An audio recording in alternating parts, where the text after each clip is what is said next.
You ever have a day where the universe just drops a letter under your door and dares you to fight back? Because that's exactly how my Saturday started, the moment I found that official notice.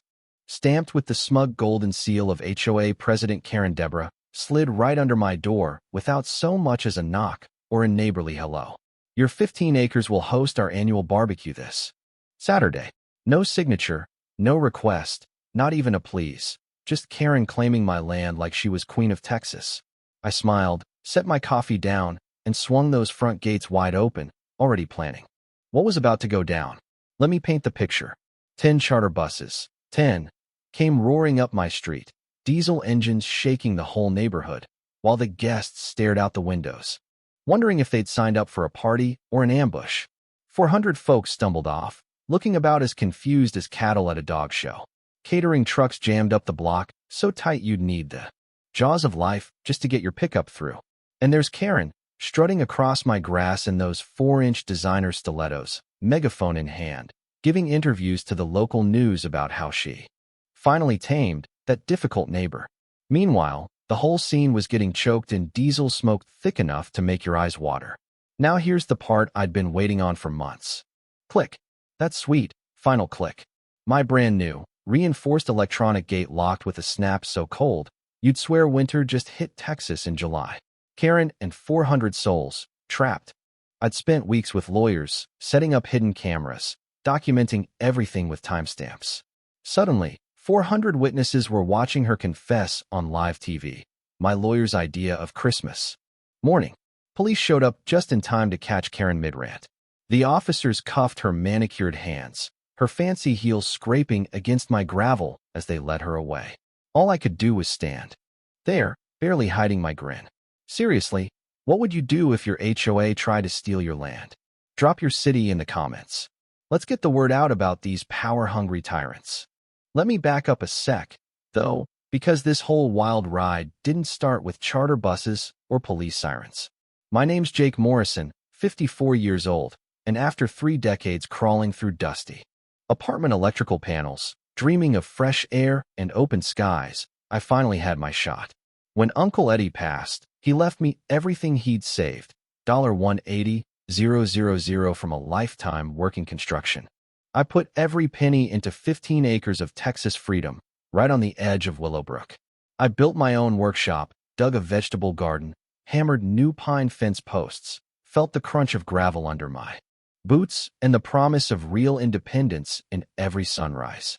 My survey was clear as day, 200 feet outside the HOA line, absolutely free.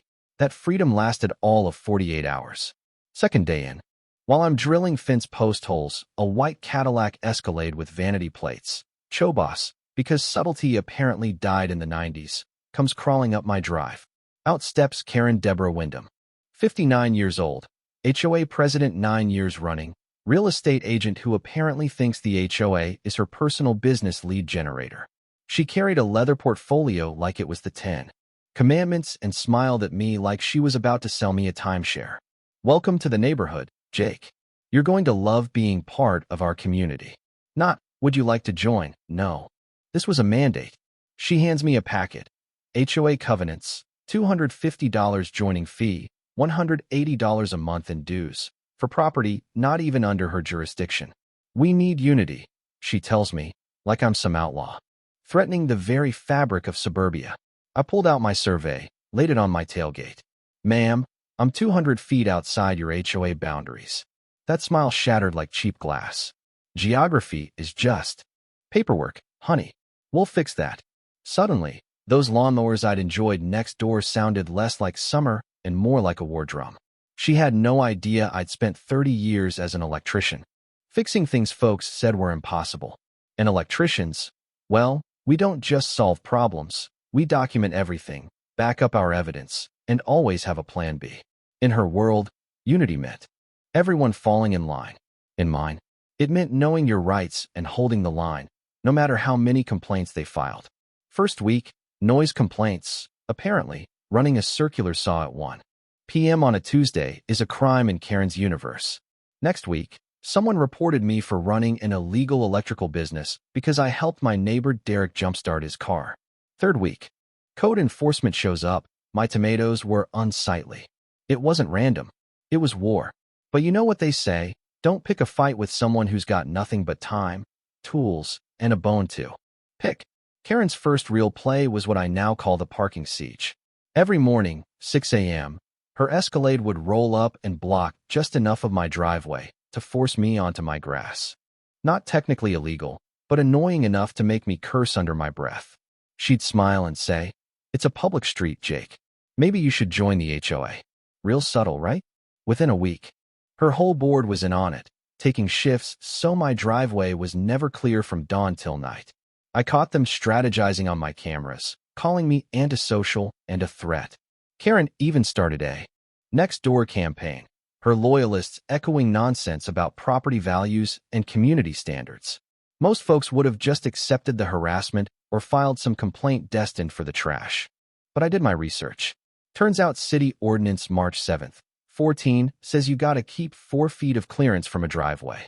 So I grabbed my measuring tape and camera, documented every single violation.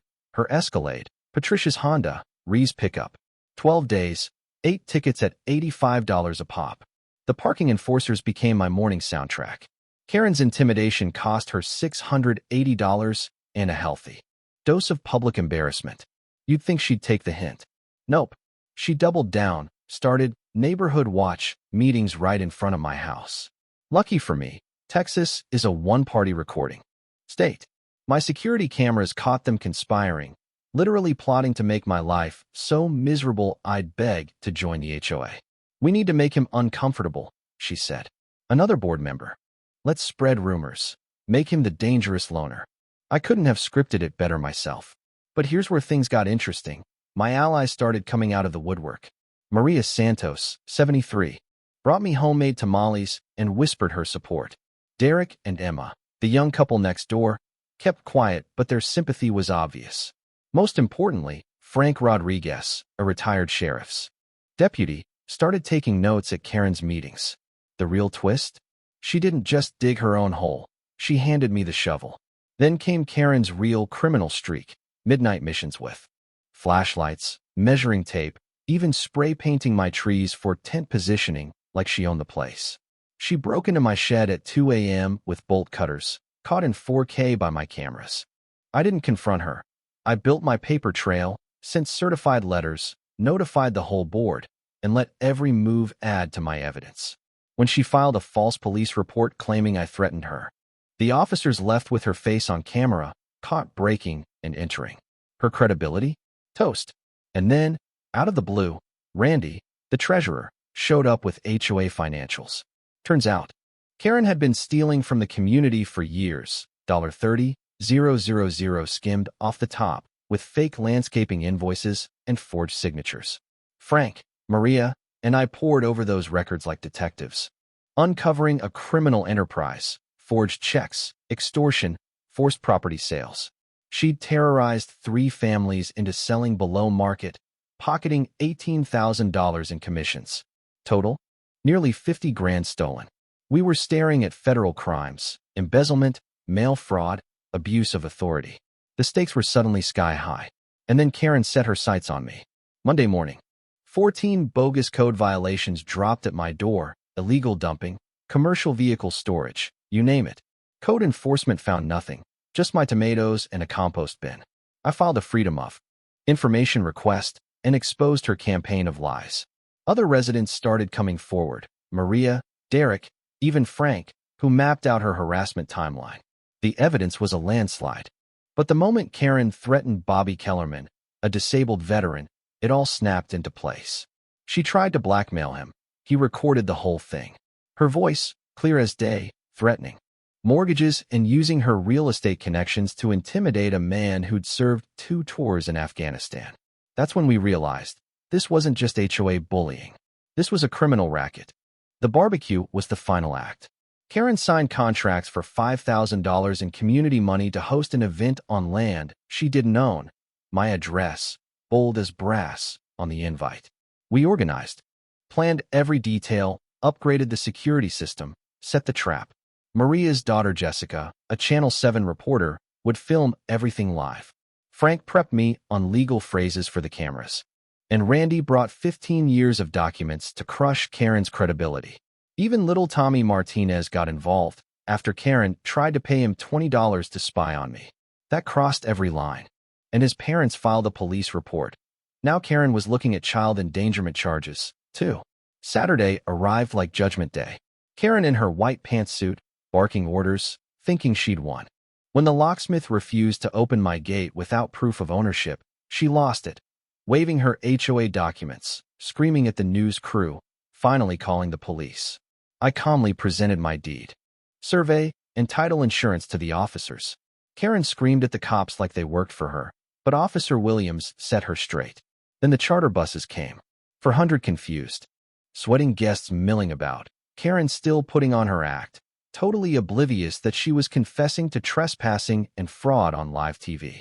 At 11:45, I made my move, walked outside, remote in hand. I addressed the crowd, explained everything. How Karen organized this event with no permission, how she'd stolen from them, lied, extorted, all with evidence in hand. And then, with a flourish, I told them, under Texas law, you're all trespassing, and I have the right to detain you until police arrive. Click. The gate locked with that beautiful, metallic snap. Karen lunged for the microphone, lost her mind, and was promptly arrested on live television, handcuffs clicking, designer heels scraping the gravel as she was led away for the world to see. Justice was swift. Karen was charged with embezzlement, trespass, fraud, and more. She lost her real estate license, was kicked out of the HOA, and forced to pay nearly $100,000 in restitution. Our community healed. Randy became president, transparency was the new normal, and I donated my settlement to help others fight HOA abuse. Maria's tamales became a Tuesday tradition. Derek and Emma made me godfather to their daughter, and Frank and I started a property rights group that's helped over 100 families fight back. A year later, Willowbrook is peaceful. Property values are up, crime is down.